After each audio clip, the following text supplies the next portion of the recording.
I always love to show you guys a great wall art idea you can do from Dollar Tree. One of the times I was shopping at Dollar Tree, I found these 11 by 14 wood canvases. And if you flip them on the back, they make the perfect frame. And when I saw these, I knew they would make great wall art. Now I want to tell you guys, these were in the Dollar Tree Plus section. So they were $3. I picked up 2 of them. I used the color Golden Oak, which is just kind of one of my medium stains. So I'm going to start off by staining about half of the piece, maybe 2/3.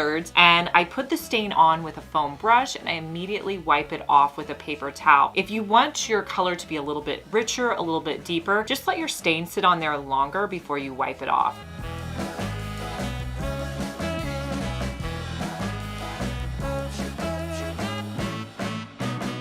I let that stain dry. Then I came in for the next part. One of the cool things about the Dollar Tree Plus section is they are actually selling paint pour paints.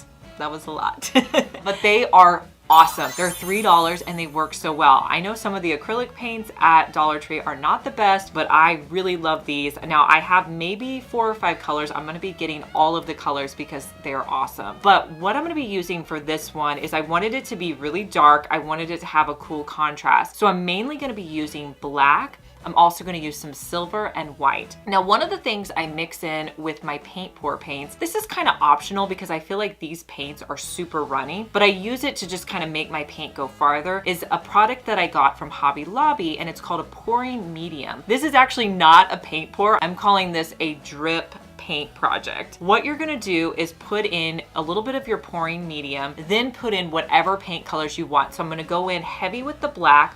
I'm also going to put in some silver and then some white.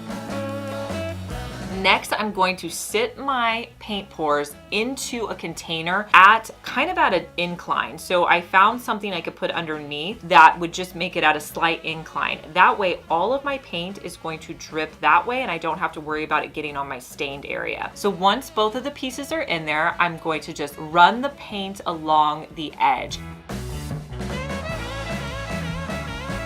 Now I wanted the paint to be up a little bit higher on one of them and a little bit lower on the other. And so I just made sure I didn't put any paint past that line. Now, after I initially put it in, I made sure that the paint went over to the edge as well as the sides. I also wanted to add in a little bit more white, a little bit more silver, just to give the pieces a little bit more contrast. But that's the cool thing, whenever you pour paint or drip paint, you can continue to add colors until you like it. Now with paint pours, you wanna make sure that you let this sit overnight. And I actually came back in a couple hours later and kind of poured the paint off to the side to make sure I didn't have it pooling at the edges. Now, since this is flat on the back, to hang it on your wall, you're just going to want to use some command strips and hang it on the wall, but I think these look awesome. The pieces only cost me $3 each, and then I had materials that I used with them that I already had on hand.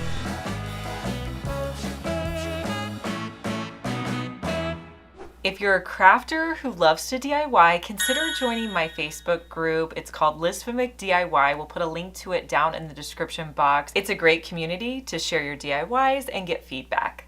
Now for this next DIY, I actually have a piece from IKEA as well as Dollar Tree. I really haven't done an IKEA DIY video in a long time, so let me know if you guys would like to see that. But IKEA has a lot of different light fixtures that are really affordable that you can use in a bunch of different DIYs. I picked up this wire IKEA lampshade that I'm gonna use in this next project. I also picked up a clear vase from Dollar Tree. So with my clear vase, I'm gonna spray paint it with 2 coats of a matte black spray paint. Then the cool thing about this vase is it actually fits down into that wire lampshade. So I'm gonna put a little bit of E6000 on the bottom of the vase, and then I'm gonna set it into my lampshade. I'll let that dry completely overnight. Then you can style it as a really cool and funky vase. You can put in any florals that you like.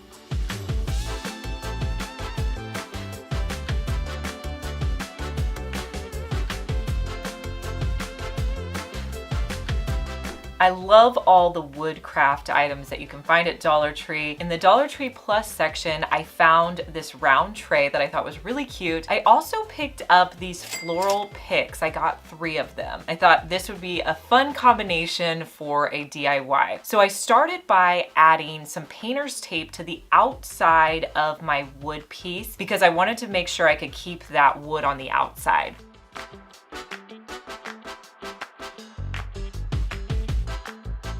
Then I placed the wood picks in the middle, trying to get them as flat as possible because I was going to be adding in spray paint.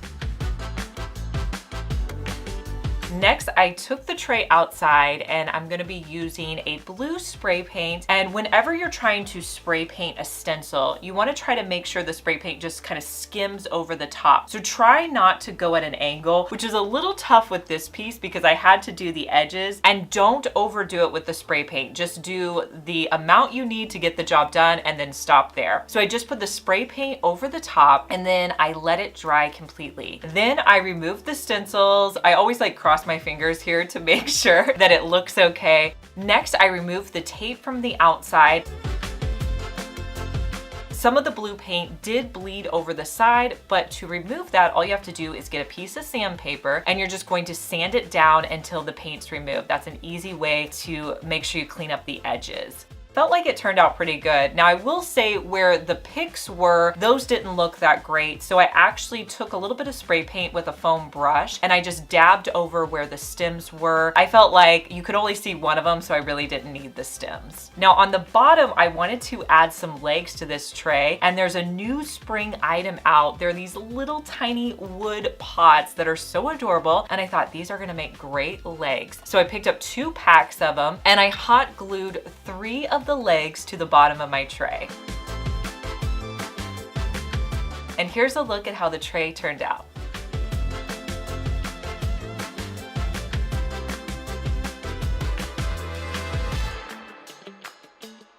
Hey guys, I'm Liz and you're watching my second DIY channel where I post daily DIY videos. You may be familiar with my main channel, Liz Fenwick DIY, but I'm glad that you found me over here on my second channel. Make sure that you're subscribed so you just get notified every day when I post our daily DIY video.